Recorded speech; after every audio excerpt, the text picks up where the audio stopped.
राधा राधा राधा राधा राधा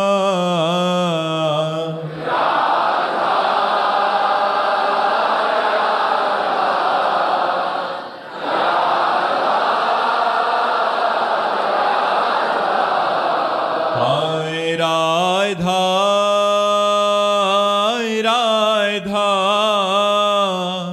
राधा राधा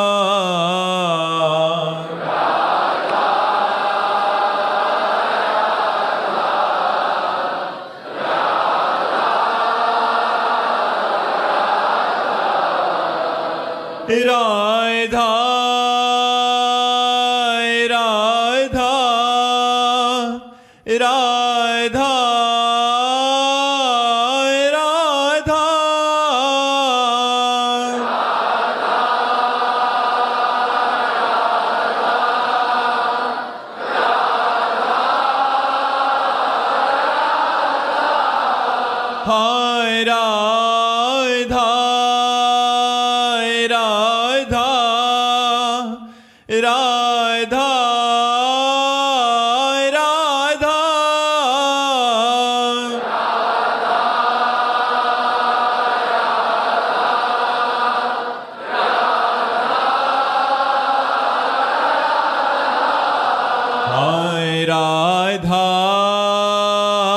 राधा राधा राधा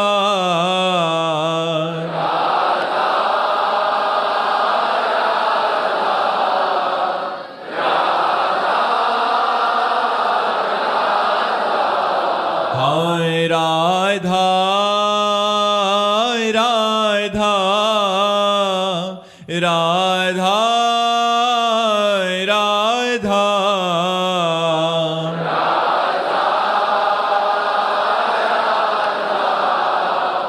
राधा राधा श्री राधा वल्लभ लाल की, समस्त संत हरि भक्तन की, श्री वृंदावन धाम की, सद्गुरुदेव भगवान की। निशांत जी मथुरा से। महाराज जी राधे राधे। महाराज जी मेरे मन में कई दिनों से विचार आ रहा है कि मैं फालतू की चीजें, हंसी मजाक, बेकार की बातों को छोड़कर भगवान के चिंतन में अपने समय को लगाऊं। महाराज जी पर मेरे को फिर डर भी लगता है कि मैं हंसी मजाक के बिना रह पाऊंगा, इन सब आदतों को छोड़ के बिना रह पाऊंगा। तो ऐसे में महाराज जी बड़ा संशयात्मा। ये मन डरवा रहा है, आप थोड़ी डर रहे हो, आपको मन डरवा रहा है। सद्बुद्धि ने आपको बहुत अच्छी प्रेरणा की कि जिस समय आप फालतू का समय नष्ट करते हो उस समय आप नाम जप करो, शास्त्र स्वाध्याय करो, सत्संग सुनो, परोपकार के विषय में चिंतन करो, माता पिता की सेवा के विषय में चिंतन करो। ये जो मन है ना, यही डरवाता है। कहीं मैं भजन करने लगा तो ऐसा ना हो जाए, कहीं ऐसा नहीं, ऐसा नहीं। हंसी मजाक से ज्यादा सुख मिलता है भगवान के भजन में। हंसी मजाक तो बाहरी मायाकृत है, भगवान का सुख सच्चिदानंद है। तुम डरो मत, नाम जप करो। खाली समय में अधिक से अधिक राधा राधा राधा राधा, कृष्ण कृष्ण, राम राम, शिव शिव, हरि हरि, जो नाम प्रिय हो खूब नाम जप करो। ये डरो मत। अगर नाम जप करोगे तो भगवान की लीलाओं में हंसी आने लगेगी, परमानंद में बन जाओगे। आप चिंता मत करो, भगवान जैसा दोस्त नहीं कोई है, वो हर समय हमारे अंदर ही बैठे हुए हैं। नाम जप करोगे पता चल जाएगा। शोभा जी राजस्थान से। राधे राधे महाराज जी। महाराज जी प्रतिकूल परिस्थिति में भगवान का सुमिरन तो बना रहता है, किंतु अनुकूल परिस्थिति आने पर वैसा नहीं बनाता। महाराज जी दुख आने पर हमें केवल भगवान का रास्ता ही दिखाई देता है, तो क्या हमें अपने लिए दुख और विपत्ति ही भगवान से मांगनी चाहिए? मांगने की जरूरत नहीं है। दिन और रात्रि एक क्रम है, कभी दिन आता है कभी रात्रि आती है। ऐसे ही शुभ कर्म का फल अनुकूलता आती है तो अशुभ कर्म का फल प्रतिकूलता आती है। तो बहुत अच्छी बात आपने कही कि दुख में, प्रतिकूलता में एकमात्र भगवान का सहारा होता है और भगवान का स्मरण होता है। अनुकूलता में हम भूल जाते हैं। क्यों? क्योंकि अनुकूलता का हम भोग करने लगते हैं, प्रतिकूलता का भोग कर नहीं सकते। क्योंकि दुख है तो भगवान की शरण में जाते कि आनंद सिंधु भगवान अपने शरणागत को दुख से बचा लेंगे, तो उन्हीं को पुकारते हैं, उन्हीं का स्मरण करते हैं। लेकिन जब अनुकूलता मिलती है तो उस अनुकूलता का हम भोग करने लगते हैं। बस ये बात छोड़ना है। अनुकूलता का भोग ना करें तो जैसे प्रतिकूलता में भजन होता रहता है वैसे अनुकूलता में भजन होगा। ये आपकी ध्रुव सत्य बात है कि प्रतिकूलता में बहुत अच्छा भजन होता है। ये अपने जीवन भर के अनुभव की हम भी बात करें। लेकिन अनुकूलता का भोग ना किया जाए तो प्रतिकूलता में जैसा भजन होता है वैसा अनुकूलता में भी होगा। अनुकूलता का भोग करना त्याग कर दे। आई है अनुकूलता तो परिवार, संसार, साधु महात्मा, गौ सेवा, इसमें अनुकूलता को हम बांटें। अनुकूलता का स्वयं भोग न करें। भगवान की दया का दर्शन अनुकूलता में करें और भगवान की कृपा का दर्शन प्रतिकूलता में करें और निरंतर भजन का ऐसा अभ्यास करें कि अनुकूलता और प्रतिकूलता दोनों में हमारा भजन अबाध चलता रहे, अखंड चलता रहे। विष्णुकांत जी, राधे राधे महाराज जी। महाराज जी, सभी शास्त्रों और वेदों का सार क्या है? भगवान का अखंड स्मरण, संसार का, शरीर का विस्मरण। शरीर और संसार का विस्मरण और भगवान का अखंड स्मरण। अब उसे चाहे आत्मस्मरण कहो, आत्मरति कहो, या कृष्ण रति कहो, या राम रति कहो, सब शास्त्रों का फल है भगवान में प्रेम हो जाना।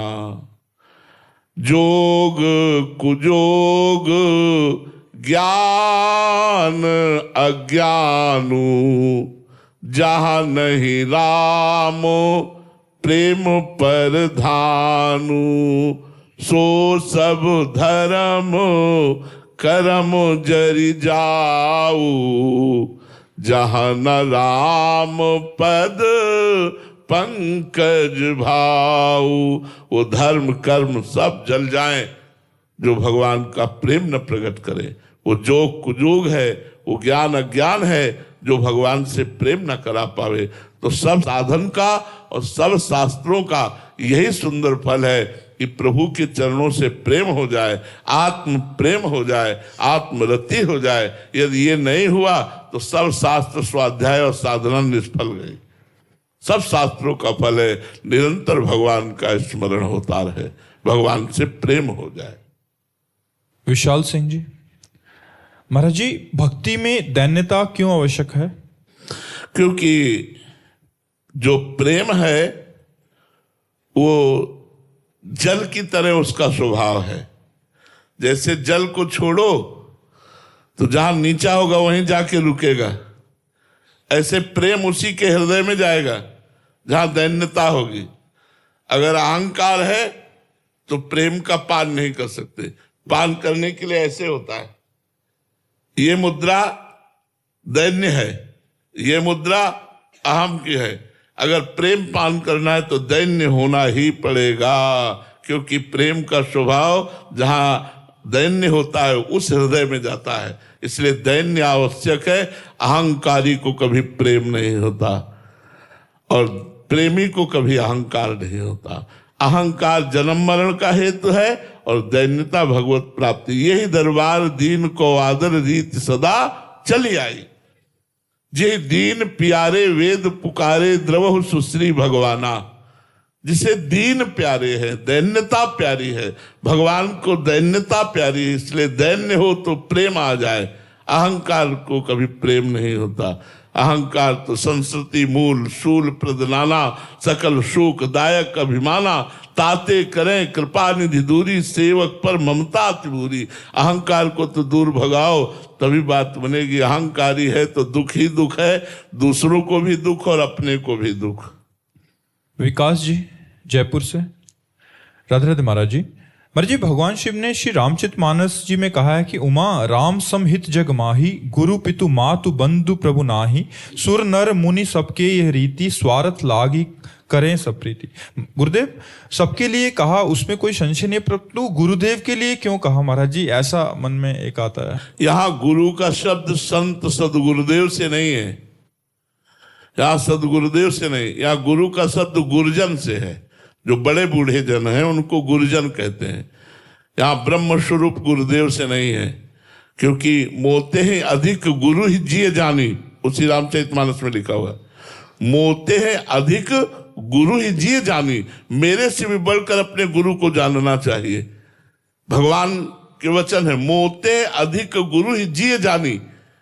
जो सदगुरुदेव भगवान हमें नाम मंत्र उपदेश कर रहे हैं, यहाँ उन गुरु का नहीं, ये गुरुजन शब्द का है। बाबा दादा पर बाबा नाना नानी, इन गुरुजन शब्द का है। उमा राम सम हित जग माही, गुरु पितु मातु बंधु को नहीं। गुरुजन बाबा दादा नाना पर बाबा आदि, या माता पिता आदि, या कोई रिश्ते नाते, कोई ऐसा नहीं जैसा भगवान कृपा करते हैं, जैसा भगवान प्रेम करते हैं। लेकिन भगवान से भी बढ़कर अगर किसी को पद दिया गया है तो स्वयं भगवान ने कहा, मोते ही अधिक गुरु ही जी जानी, सातों सब मुहिमे जग देखा, और मोते अधिक संत कर लेखा। तो वहाँ संत सदगुरुदेव के लिए नहीं है, वहाँ पूज्य जनों के लिए है, बड़े बुजुर्गों के लिए है। अंशु कुमार जी बिहार से, महाराज जी, विवेक की प्राप्ति कैसे होगी? विवेक हमेशा बना रहे, ये कैसे संभव है? बिन सत्संग विवेक न होई, राम कृपा बिन सुलभ न सोई। बिना सत्संग के विवेक नहीं होता, और बिना भगवान की कृपा के सत्संग नहीं मिलता। यदि हमें रोज सत्संग मिले तो हमारा विवेक जागृत रहे, और विवेक जागृत रहे तो होए विवेक मोह भ्रम भागा, तब रघुनाथ चरण अनुरागा। समस्त विषयों से वैराग्य मोह का नाश ये विवेक करता है, और विवेक सत्संग से होता है, और सत्संग भगवान की कृपा से होता है। इसलिए शास्त्र का स्वाध्याय करो, संतों का संग करो, जिससे तुम्हारा विवेक बढ़े और विवेक नवीन और बलवान बना रहे। जो विषयों को काट करके भगवत प्राप्ति का रास्ता पुष्ट कर दे, उसे विवेक कहते हैं। जो सार असार का हर समय ज्ञान बना रहता है। अविनाश कुमार जी झारखंड से, महाराज जी, साधक के जीवन में ऐसी क्या कमी रह जाती है जिसके कारण वो श्री जी के और पास नहीं पहुंच सकता? भोग, भोगों में प्रियता, इंद्रियों के भोगों की प्रियता के कारण वो प्रियाजू के समीप पहुंच करके भी उनका दर्शन नहीं कर पाता। देखो, वृंदावन धाम प्रियाजू का महल है, वृंदावन के रसिक जन प्रियाजू के निज जन है। शिव विरंच जिस रज की वंदना करते उस रज में हम बैठे हैं, फिर भी हमें प्रियाजू के दर्शन की प्रबल लालसा नहीं, प्रियाजू से मिलने की चाह नहीं, प्रियाजू के मिलन की बात नहीं। क्यों? क्योंकि अभी कोई भोग है ऐसा जो मुझे प्रिय लग रहा है। जिस दिन कोई व्यक्ति, कोई भोग प्रिय नहीं लगेगा, केवल प्रभु लगेंगे, तो विरह पैदा हो जाएगा, और विरह होते ही रोना आएगा, और रोते ही भगवत साक्षात्कार हो जाएगा। जो उस कोट का रोना है आर्त भाव से, तो वो भगवत साक्षात्कार करा देगा।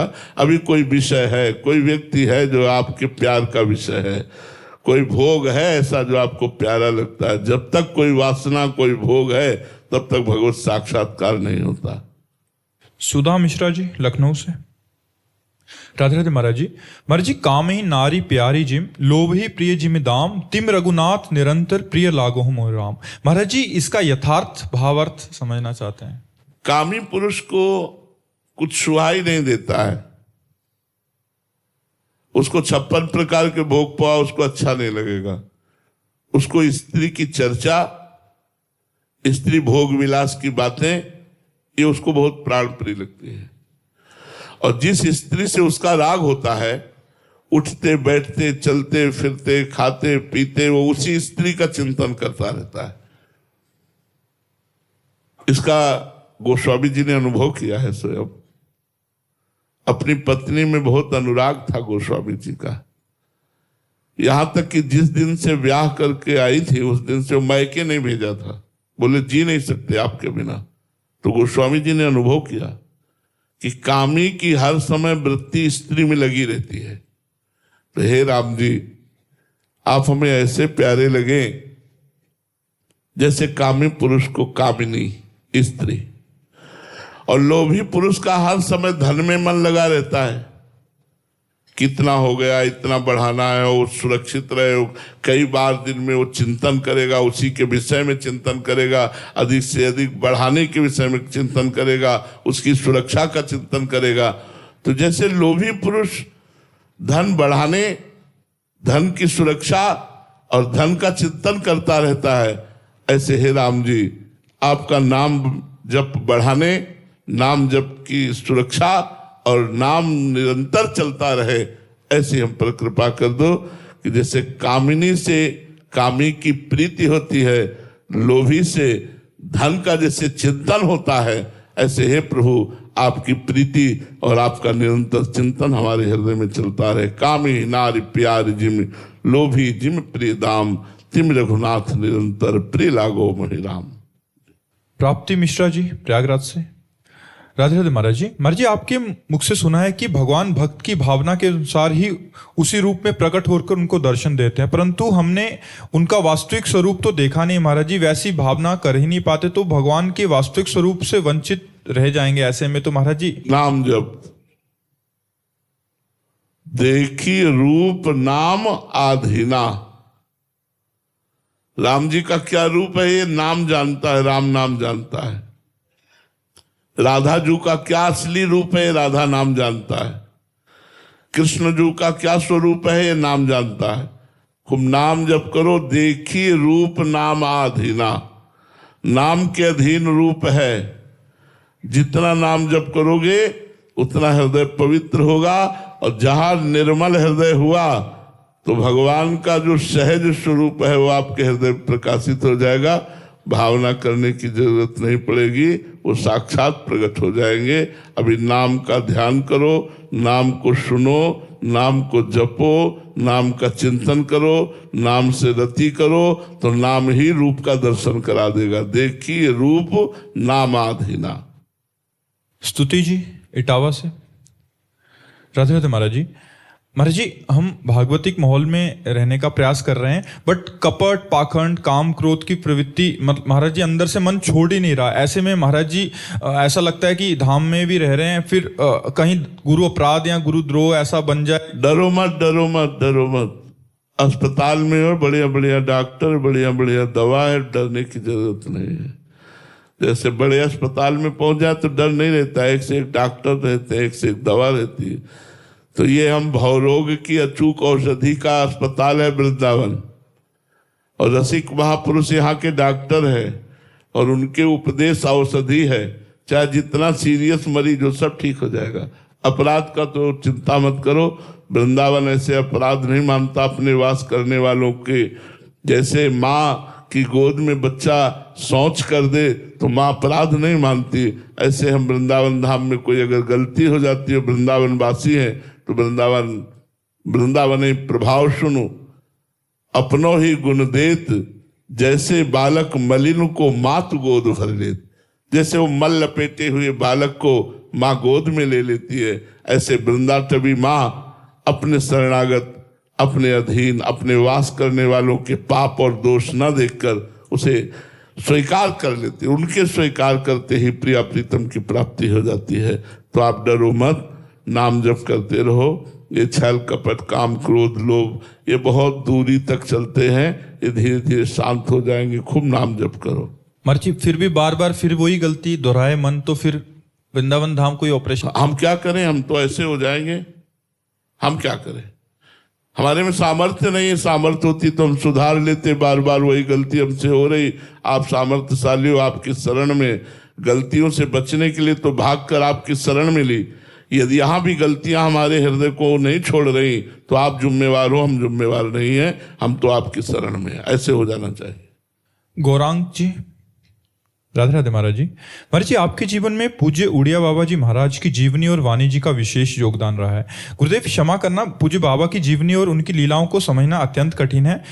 महाराज जी, आपके मन में एक वो है कि बाबा की जीवनी को आपके श्रीमुख से सत्संग में सुना तो जिज्ञासा हुई कि आपने कहा कि जब भगवत साक्षात्कार हो जाता है तो मनुष्य की सारी इच्छाएं, कामनाएं और प्रश्न खत्म हो जाते हैं। पर पूज्य उड़िया बाबा को सर्वप्रथम माँ कामाख्या जी की, फिर काशी में माँ अन्नपूर्णा, फिर वशिष्ठ जी, फिर माँ दुर्गा जी के साक्षात दर्शन हुए। उसके बाद भी बाबा को आत्मबोध नहीं हुआ, बल्कि और आत्मबोध की चाह बढ़ने लगी। इतनी बार साक्षात्कार होने के बाद भी उनकी आत्मबोध की चाह क्यों खत्म नहीं हुई? और जब अंत में बाबा ने उन्होंने माँ को तत्व रूप से नहीं साक्षात्कार किया, कामाख्या को कामाख्या माँ के रूप में कामना पूर्ति के लिए। आप उस समय देखिए ना, हाँ, तो आप उस चरित्र में जब आप देखिए कि उन्होंने कामाख्या जी की उपासना की कि जैसे सूर्य भगवान ने एक बटलोई दी थी युधिष्ठिर को कि जितनों को अन्न पवा सके, जब तक द्रौपदी जी नहीं पालेंगी तब तक वो बटलोई का अन्न खत्म नहीं होगा।